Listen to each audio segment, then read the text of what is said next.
días tenga cada uno de ustedes, que Dios les bendiga. En verdad le doy muchas gracias a Dios por darme el privilegio de poder estar aquí al frente de ustedes. Y también aprovecho para darle gracias a Dios por la confianza que se me da de poder tener el tiempo de la reflexión en esta mañana. Bueno, ya que hemos orado y cantado,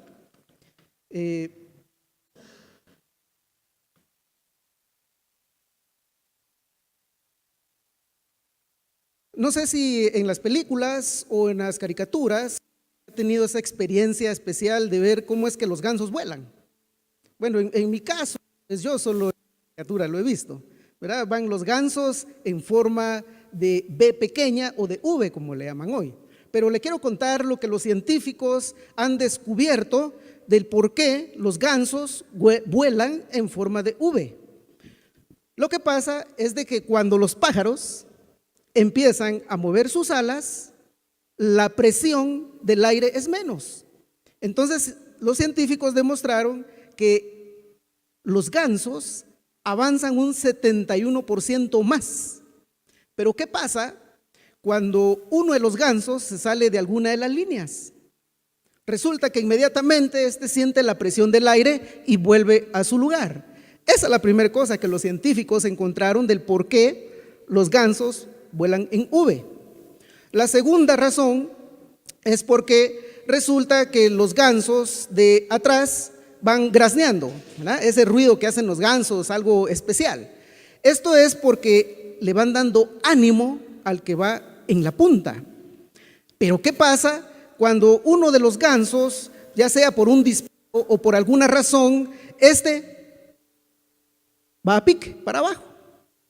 Bueno, salen dos de ellos inmediatamente a rescatarlo para tratar de que vuelva a la línea de vuelo.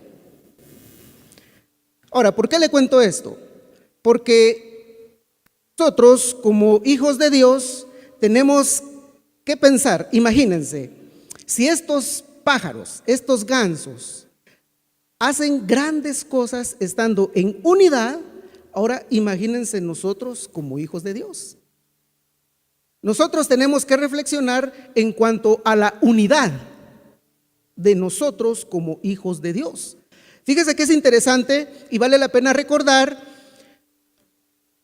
lo que muchas veces se nos ha predicado y enseñado, que Jesucristo murió por nosotros. Y de verdad han habido millones y millones de predicaciones en cuanto a eso, y está bien que nos lo repitan a cada rato. ¿Por qué razón? Porque eso nos trae a la mente, al corazón, el reflexionar de ese gran sacrificio que Cristo hizo por nosotros. Y si Cristo hizo ese gran sacrificio por nosotros, entonces nosotros tenemos que practicar la unidad en nosotros mismos. Imagínense, le decía, si estos pájaros son capaces de mantener la unidad en el vuelo, entonces nosotros como hijos de Dios tenemos que pensar y reflexionar en la importancia de la unidad en el pueblo de Dios. Y de eso les quiero hablar mañana, de la importancia de la unidad en el pueblo de Dios. Es importante la unidad en el pueblo de Dios. ¿Por qué razón? Porque la unidad en el pueblo de Dios nos va a servir como un método de evangelización. Mire qué tremendo. La unidad en el pueblo de Dios nos va a servir como un método de evangelización. No es que los demás métodos no funcionen, pero yo le invito a que abra su Biblia, por favor, al Evangelio de Juan, capítulo 13, versículo 35. Si usted trajo su Biblia, por favor, vaya al Evangelio de Juan, capítulo 13, versículo 35. Y ahí dice así: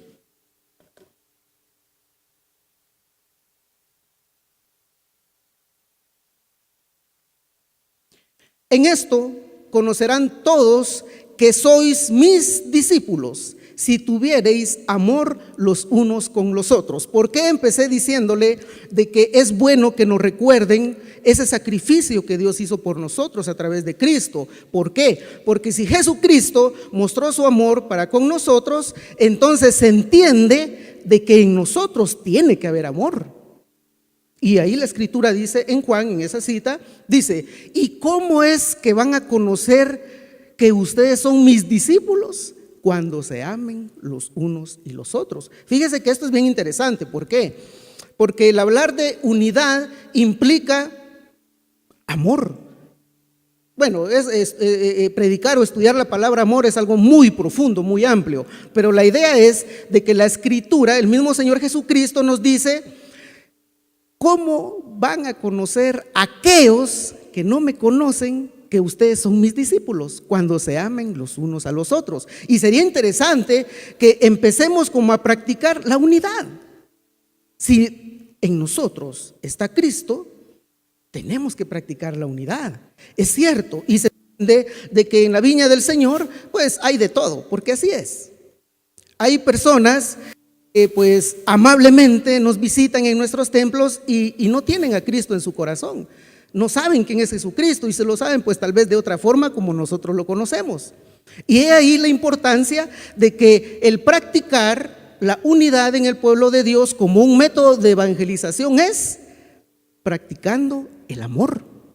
Mire, ahí practicamos la unidad también. ¿Por qué? Porque si nosotros empezamos a practicar la unidad entre nosotros, entonces la gente se va a dar cuenta de los cambios que Cristo ha hecho en nosotros. ¿Usted se acuerda lo que pasó con aquella primera iglesia allá en el libro de Hechos? Me imagino que sí se recuerda, ¿verdad? ¿Cómo era que la gente llegaba a los pies de Cristo? La escritura dice que Dios era el que iba añadiendo cada día a los que iban a ser salvos. ¿Pero por qué? Porque dice que todos los que aceptaban a Cristo como Señor y Salvador tenían todas las cosas en común, es decir, había unidad y todo es todo. Por eso es que la escritura nos anima a que nosotros le tenemos que dar la importancia a la unidad en el pueblo de Dios. ¿Por qué? Es un método de evangelización. Ese es como un primer punto. Imagínense, ¿qué no haríamos nosotros como iglesia Aposento Alto si empezáramos a practicar el amor en la unidad, pues, en la unidad? Más adelante la escritura nos va a dar otros consejos prácticos de cómo poder poner en práctica la unidad. Y es que realmente lo que hace falta hoy en día en nuestras iglesias evangélicas es la unidad. Y se entiende de que también hay gente que cuesta, de verdad, como cuesta ser, los patojos, ¿verdad? Dicen, cuando se están enamorando, dicen, bueno, hice clic con aquella, ¿verdad? Y a veces como cuesta hacer clic con alguien, aún de la propia iglesia, sea por su temperamento, sea por su carácter, sea por su forma de ser. Pero la escritura nos enseña que Jesucristo mismo nos dice, ¿cómo van a conocer ellos que ustedes son mis discípulos? Cuando se amen los unos a los otros. ¿Y sabe qué? ¿Por qué lo dice Jesucristo? Lo que está pasando aquí es de que Jesucristo está dando un nuevo mandamiento. Ese es el contexto, se le llama, es decir, de lo que viene hablando Cristo. Y el Señor Jesucristo les dice a sus discípulos, un nuevo mandamiento les voy a dar, que se amen los unos a los otros. Y ahí es donde viene después el versículo 35, cuando dice que la gente va a conocer que somos sus discípulos cuando nos amemos los unos a los otros. Ese es el primer punto. ¿Por qué es importante la unidad en el pueblo de Dios? Porque la segunda cosa es que el trabajo en el ministerio, en la obra del Señor, es más efectivo. Ahora vayamos a 1 Corintios 12:12, por favor. Ahí en 1 Corintios 12:12, en los versículos que están arriba, ahí está hablando de los dones. 1 Corintios 12:12, y ahí está hablando de los dones espirituales. En los versículos de arriba viene explicando de que Dios es el que Él ha puesto, Él ha constituido a evangelistas, a maestros, a apóstoles, pero en el 12:12 dice algo bien interesante. Dice así, porque así como el cuerpo es uno y tiene muchos miembros, pero todos los miembros del cuerpo, siendo muchos, son un solo cuerpo. Así también Cristo. Mire, Pablo está poniendo la figura del cuerpo humano, hablando de los dones espirituales. Y dice, si el cuerpo es uno, entonces los que somos de Cristo tenemos que ser uno. Ahí se vuelve a repetir la unidad. Y es cierto. ¿Por qué? Porque el ojo no le puede decir al pie, mira, ¿y vos por qué sos pie y yo no soy ojo? Es decir, el ojo no puede vivir sin el pie, o el oído no puede vivir sin la lengua, la boca no puede vivir sin los dientes. No sé si me estoy dando a entender. El punto es de que si nosotros practicamos la unidad, el trabajo, los ministerios en nuestra iglesia van a ser más fáciles. Fíjese que yo conozco iglesias, de verdad, conozco iglesias que es bien difícil trabajar. ¿Por qué es difícil trabajar? Porque nadie se pone de acuerdo, todo el mundo busca su conveniencia. Pero según la palabra de Dios dice que eso no tiene que ser así. 1 Corintios 12:12 nos está enseñando y dice que así como el cuerpo humano es uno, así tenemos que ser los que somos de Cristo. No sé si usted se ha puesto a pensar, ¿cómo vamos a avanzar en la obra de Dios? Mire, pues no nosotros, ¿verdad? Gracias a Dios eso no pasa aquí, pero en otras iglesias sí es triste y pasa. Mire pues, las iglesias se están preocupando en hacer jornadas médicas, que jornadas evangelísticas, que están haciendo no sé qué cosas, pero no avanzan. No avanzan. ¿Me explico? Fíjese que la iglesia no avanza porque no se mira fruto y crecimiento en los miembros de la iglesia. Por eso es. Y la palabra del Señor en esta mañana nos está llevando a reflexionar en cuanto a la importancia de la unidad. Pero fíjese, eso de la unidad, eso, digámoslo así, pareciera algo, palabras difíciles. Eso es algo personal, fíjese. Así como usted está con su Dios, así como estoy yo con mi Dios, con nuestro Dios, ese va a ser el reflejo en la iglesia. Ese va a ser el reflejo en mi casa, ese va a ser el reflejo en la sociedad, ese va a ser el reflejo donde yo trabajo. Así como es mi relación con Cristo, ese es el reflejo de cómo voy a ser yo en mi temperamento, en mi carácter, en mi forma de ser y en mi forma de caminar delante de la gente. Es importante que nosotros reflexionamos de que la palabra del Señor nos está animando a que trabajemos en unidad. Mire, de verdad, si nosotros reflexionamos en la importancia de la unidad, el trabajo en la iglesia va a ser más fácil. Créame que sí. Bueno, no me lo crea a mí, créale a la Escritura. Así que si yo tengo 1 o 2 dones, bueno, eso Dios me los dio a mí. Puede ser que usted le haya dado algunos iguales o parecidos al mío, pero como no todos tenemos los diferentes dones, es ahí donde tiene sentido y sabor la obra del Señor. Otra cosa, vayamos ahí a Efesios capítulo 4. Efesios capítulo 4, versículos 11 al 15. Efesios 4, 11 al 15 dice así: y él mismo, ¿quién? Es decir, Jesús. Y él mismo constituyó a unos apóstoles, a otros profetas, a otros evangelistas, a otros pastores y maestros. ¿Pero con qué propósito? Póngale atención al versículo 12. A fin de perfeccionar a los santos para la obra del ministerio. Ahí está, mire lo que le decía. Para la edificación del cuerpo de Cristo. Mire pues, si nosotros practicamos la unidad, la Escritura nos dice que el trabajo en el ministerio va a ser más fácil. Por eso la Escritura dice que fue Él el que constituyó a algunos maestros, evangelistas, pastores, profetas, lo que querramos. Pero ¿con qué propósito? Es decir, ¿por qué? ¿Cuál es la razón? Dice ahí en el versículo 12 del capítulo 4 de Efesios: a fin de perfeccionar a los santos para la obra del ministerio, para la edificación del cuerpo de Cristo. Ese es el meollo del asunto. Mire, la unidad provoca eso.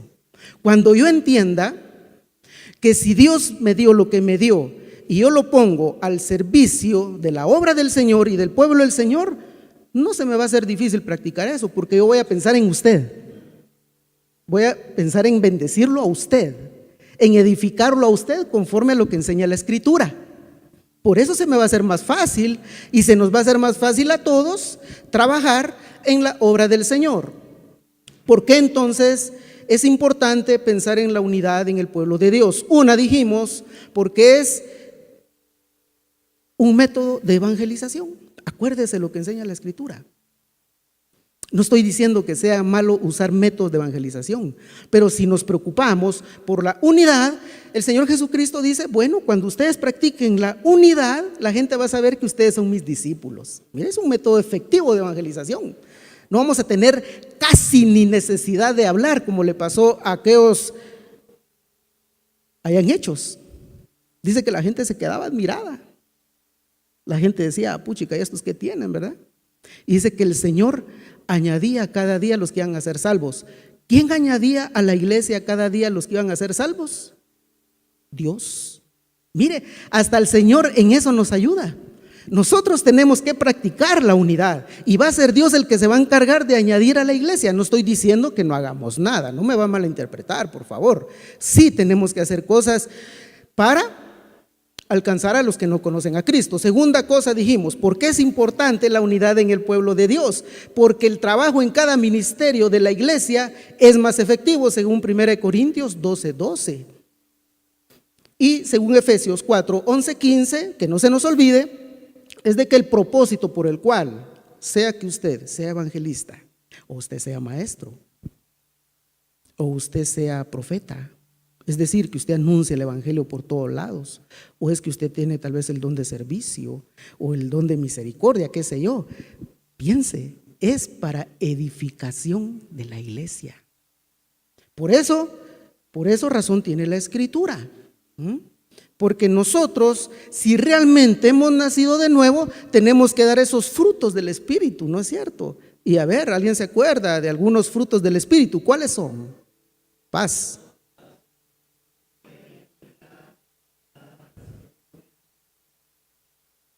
Muchas gracias. Imagínense. Fíjese pues lo que está, la Escritura lo que enseña y lo que sabemos acá, y sí, lo tenemos acá en el corazón. Entonces, ¿qué nos falta? Lo que nos falta es darle ese sabor a la sopa, ese saborcito, ese toque a la sopa. Practiquemos la unidad, porque si no la practicamos, no vamos a avanzar. Esa es la realidad, no vamos a avanzar. Nos vamos a estancar como individuos y nos vamos a estancar como iglesia. Por eso Jesucristo, a la verdad, le dio mucha importancia a la unidad. Y en toda la Escritura, en el Nuevo Testamento, vamos a encontrar que Pablo habló mucho de la unidad. Y de verdad, hablar de la unidad esto es muy grande, pues, pero yo me quiero enfocar en estos dos puntos y me voy a enfocar en otros. Fíjese pues, se ha demostrado que los hechos hablan más que 1000 palabras. Y eso es cierto. Los hechos hablan más que 1000 palabras. Se oye un comentario por ahí, no sé si usted lo ha escuchado. La gente en verdad ahora ya no quiere que le prediquen el evangelio. Ya no. De verdad es un milagro, es de darle gloria a Dios si alguien viene a nuestros templos evangélicos. Porque la gente tampoco quiere ir a los templos evangélicos. ¿Sabe qué quiere la gente? Porque sí, ya se ha comprobado. La gente lo que quiere es ver el evangelio. Esa es la verdad. La gente quiere ver el evangelio. Por eso los frutos del Espíritu son importantes también. Porque no estoy diciendo que es fácil, pero sí tengo que intentar yo. Tengo que intentar que de mí salga gozo, paz, mansedumbre, templanza, contentamiento, amor, benignidad. Tengo que intentar hacerlo. Tengo que intentarlo. Si yo pongo de mi parte, Dios va a poner de su parte. Entonces, ¿qué va a pasar? Como fruto o como una buena consecuencia es de que se nos va a hacer más fácil el trabajo en el Señor. Va a ser más fácil el trabajo en el Señor, va a ser más efectivo. Yo le pregunto, ¿no le gustaría a usted que le diéramos la importancia que se merece a la unidad en el cuerpo de Cristo? ¿No le parece que sería bueno hacernos esa pregunta?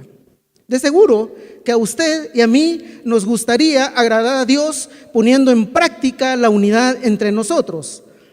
Pero le quiero contar, la unidad también trae beneficios. El Salmo 133, 1:3, ese casi lo sabemos de memoria, pero si no lo sabemos de memoria, por favor vayamos a ese Salmo 133, versículo 1 y 3, o Salmo 133, 1:3. Vamos a ver qué dice ahí. El Salmo 133, 1:3 dice: mirad cuán bueno y cuán delicioso es habitar los hermanos juntos en armonía. Es como el buen óleo sobre la cabeza, el cual desciende sobre las barbas de Aarón, y baja hasta el borde de sus vestiduras, como el rocío de Hermón, que desciende sobre los montes de Sión, porque ahí envía Jehová bendición y vida eterna. ¿Qué le parece? Mire, pues si nosotros nos pusiéramos a reflexionar un poquitillo más a profundidad en este salmo, deja grandes enseñanzas. Mira cuán bueno y cuán habitar los hermanos que juntos en armonía, unidad. Porque envía Jehová bendición y vida eterna. ¿Qué le parece? Mire pues, solo Dios sabe cómo venimos a los cultos. Es que no podemos evitar los problemas de la vida. No podemos evitar el dolor de la vida, no se puede. Van a venir cosas que nos van a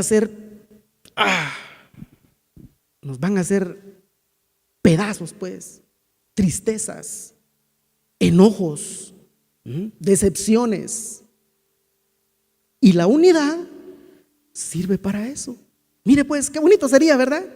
Que cualquiera de nosotros pues vengamos como vengamos, porque no todas las veces venimos bien, pienso yo, no sé, a mí me ha pasado, no siempre vengo bien. Pero qué hermoso sería, qué bonito sería que todos en unidad, cuando entremos aquí al culto, ese culto sea en realidad como olor grato al Señor. No estoy diciendo que no lo es, pero con nuestras actitudes, con nuestra forma de ser. Que realmente si yo le digo a alguien, mira vos, bienvenido, que Dios te bendiga, es porque realmente le estoy diciendo bienvenido y que Dios te bendiga. Ese es el punto, mire. Porque de verdad no sabemos cómo venimos. Y qué triste y qué feo, ¿verdad? Qué feo es cuando hay indiferencia. ¿Por qué? Porque no hay unidad. Aquí no pasa eso, pues. Les estoy poniendo ejemplos de otras iglesias, porque gracias a eso he tenido el privilegio de otras iglesias y de verdad, a mí me han visto como que si soy de otro planeta o no sé qué tengo en la cara. Es cierto, soy feo, pues, pero ¿qué puedo hacer, va? Eso nadie me lo quita, lo feíto. El punto es de que nosotros, como hijos de Dios, tenemos que pensar en que si el Salmo 133 nos está animando a que nosotros practiquemos la unidad, eso nos da buen ánimo en el culto. Eso nos da buen ánimo en el culto, fíjese. Mire pues, yo a un hermano le decía, mire hermano, yo no sé de qué nos la llevamos nosotros. Esa es la verdad. No entiendo de qué nos la llevamos nosotros. Mire, pero ¿qué nos cuesta, hombre? Si ya tenemos a Cristo en nuestro corazón, ¿qué nos cuesta sonreír al menos, pues?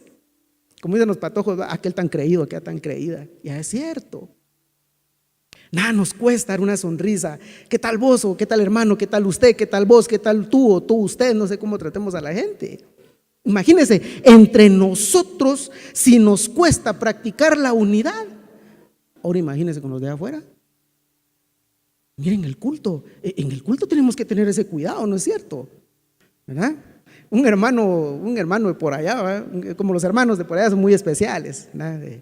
Porque a veces dicen a la arampuchica, mucha, estos hermanos traen caras de limón o caras de champurrá, le dicen a uno, ¿verdad? No sé qué le miran a uno a veces, ¿verdad? Porque la verdad, si nosotros, de verdad, miren pues, si nosotros queremos ser hijos de Dios, en el caso de las mujeres, hijas de Dios, sanos en el Señor, practiquemos la unidad.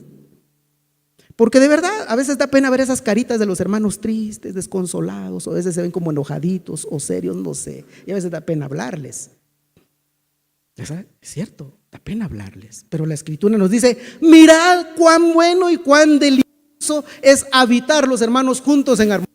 Mire, se entiende que si estamos aquí, este tiene que ser un ambiente especial, rico, delicioso, sabroso, ¿me explico? En donde todos nos gocemos en la presencia del Señor.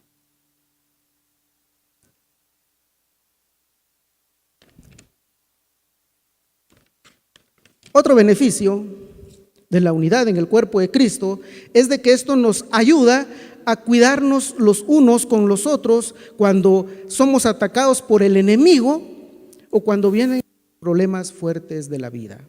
Por favor, vayamos a Filipenses capítulo 1. Filipenses capítulo 1, versículos 27 y 28.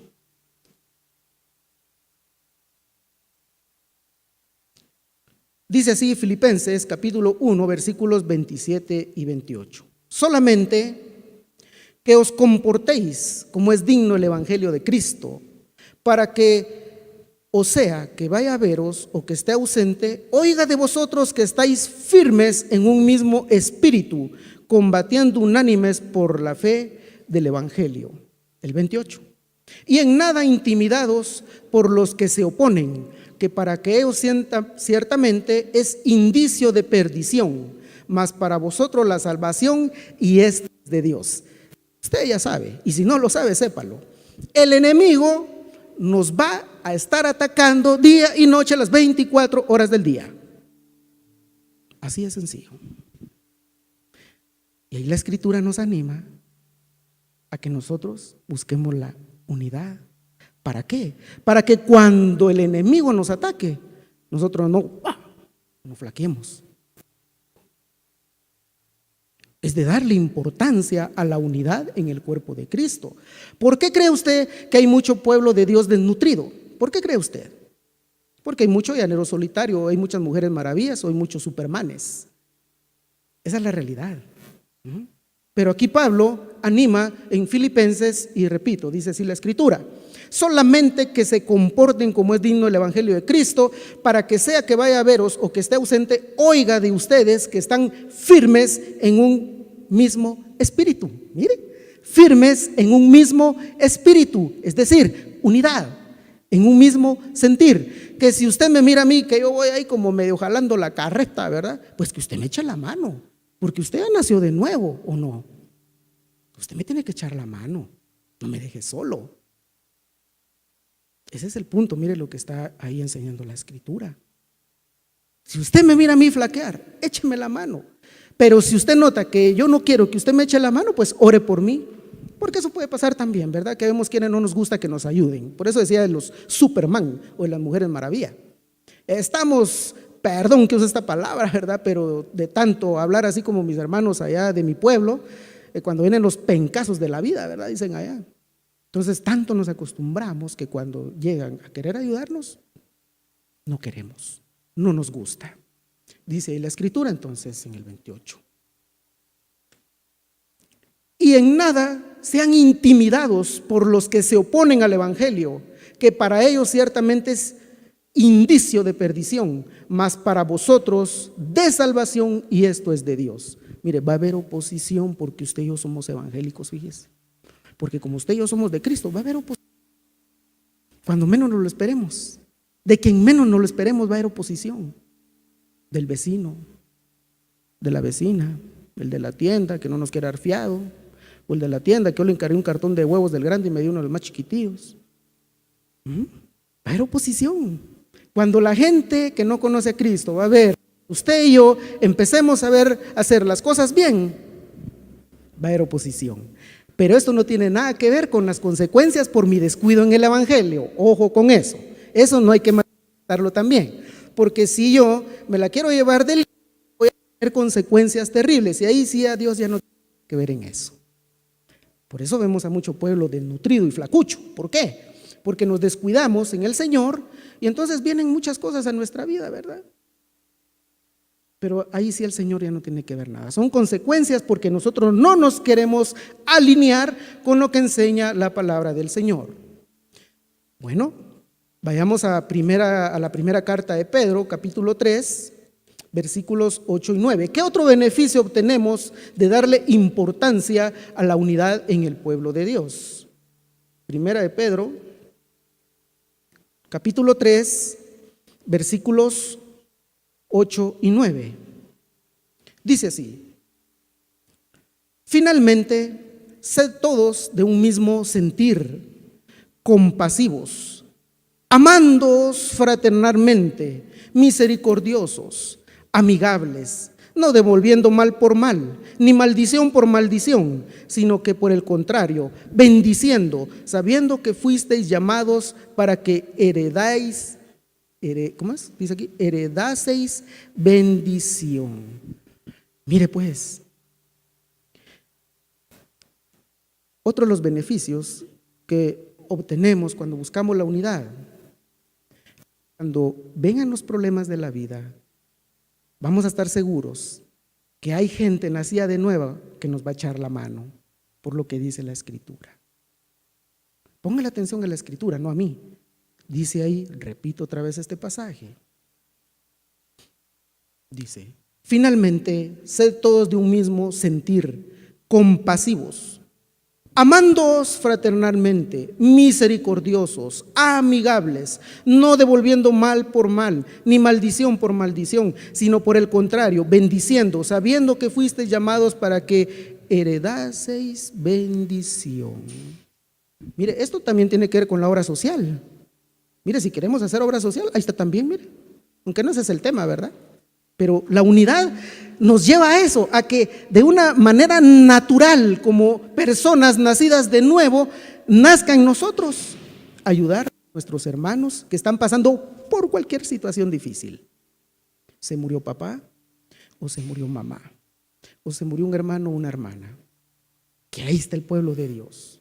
Tal vez no pueden ir al entierro porque fue es entre semana y el trabajo no lo deja, pero que sintamos el apoyo del pueblo del Señor. Tal vez hay hermanos que tienen necesidades peores que nosotros, tal vez no tienen ni qué comer. Y nuestra obligación, oiga, nuestra obligación como hijos de Dios, como aquellos que hemos nacido de nuevo, es echarnos la mano. En otras palabras, no nos hagamos los locos, pues, porque eso sí es malo delante del Señor. Si nosotros, sabiendo hacer lo bueno y no lo hacemos, eso es pecado. Así de sencillo. Y eso no se lo estoy diciendo yo, eso está en la Escritura. Eso está en la Escritura. ¿Qué hemos visto entonces? Nosotros tenemos que darle importancia a la práctica de la unidad en el pueblo de Dios. Primera cosa dijimos, porque es un método de evangelización. Segunda cosa, porque el trabajo en cada ministerio de la iglesia va a ser más efectivo. Tercer cosa, la unidad en el cuerpo de Cristo nos ayuda a cuidarnos los unos con los otros cuando estemos siendo atacados por el enemigo. Y cuarta cosa, si practicamos la unidad en el cuerpo de Cristo, cuando estemos pasando cualquier problema de la vida, sea escasez o tristeza o lo que sea, vamos a entender que hay gente nacida de nuevo, gente que nos va a echar la mano. Al ver la importancia y los beneficios de la unidad en el pueblo de Dios, entonces, ¿qué podemos decir de esto? Que necesitamos darle la importancia que se merece a la unidad en el pueblo de Dios. Sí lo necesitamos, mis hermanos y mis hermanas. Necesitamos darle importancia a la unidad en el pueblo de Dios. ¿Por qué necesitamos darle importancia a la unidad en el pueblo de Dios? Una, porque es un método de evangelización. Dos, porque la obra en el Señor va a ser más fácil. Tres, porque cuando el enemigo nos ataque no vamos a estar solos. Y cuatro, porque cuando tengamos tristeza o problemas en la vida, vamos a saber que hay gente que nos va a echar la mano. Ahora, para terminar, le invito a que vaya al Evangelio de Juan. Y aquí es donde vamos a entender por qué Jesús le pidió lo que le pidió a su Padre celestial. Juan, capítulo 17, versículos 20 al 22. Juan, capítulo 17, Evangelio de Juan, capítulo 17, versículos 20 y 22. Aquí Jesús está hablando con su papá, con su Padre celestial, y le dice: mas no ruego solamente por estos, sino también por los que han de creer en mí por la palabra de ellos, para que todos sean uno, como tú, oh Padre, en mí y yo en ti, que también ellos sean uno en nosotros, para que el mundo crea que tú me enviaste. La gloria que me diste yo se las he dado, para que sean uno, así como nosotros somos uno. Mira esa palabra repetitiva: somos uno, que sean uno, que sean uno, que seamos uno, como tú y yo somos uno. Ahí se repite varias veces esa palabrita, uno. Mire, Jesucristo, por ser Dios, Él ya sabía lo que se nos venía. Por eso él le pide a su padre y le dice: Señor, que ellos sean como tú y yo, uno, que ellos sean igual que nosotros. Entonces hoy la palabra del Señor nos invita, nos reta y nos desafía a que practiquemos la unidad en el pueblo de Dios.